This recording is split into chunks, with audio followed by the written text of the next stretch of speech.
மயில் கத்துற சத்தம் கேட்குதா? இதுதான் எலுமிச்சங்காரங்க வீடு.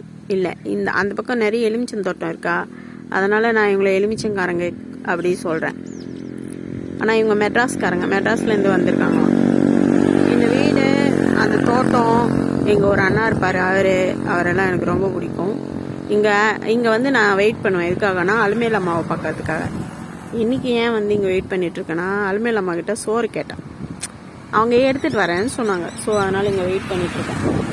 அதை விட முக்கியமான ஒரு விஷயம் என்னென்னா, என் ஃப்ரெண்டு சொன்னால், நீ ஏன் சாப்பாட்டுக்கு கஷ்டப்படுற, மெட்ராஸ் சைடு வேலைக்கு வந்துட்டினா ஆர்டர் போட்டு சாப்பிட்லாம் அப்படின்ட்டு.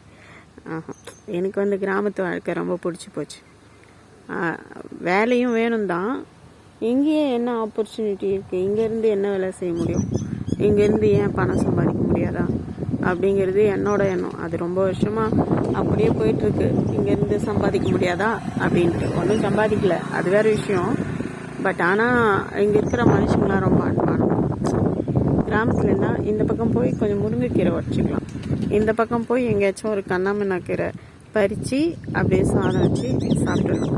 பசிக்குதா, அலுமேல் அம்மாவுக்கு கால் பண்ணியம்மா பசிக்குதுமானா சோறோ கூழோ எடுத்துன்னு வந்து தந்துடுவாங்க.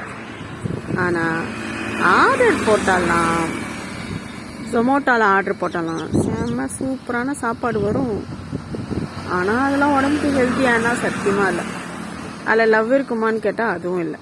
ஸோ வருவேன், ஆனால் இப்போ வரமாட்டேன். இங்கே வசதியாக செட் ஆகிடுச்சு எனக்கு இந்த ஊர். எங்கள் அம்மா கட்டி வச்சுருக்க வீடு, அந்த திண்ணை, என்னோடய வீகோ, இந்த காடு, அதுக்கப்புறம் இங்கே இருக்கிற மனுஷங்க, இவங்களாம் எனக்கு ரொம்ப பிடிச்சி போயிட்டாங்க.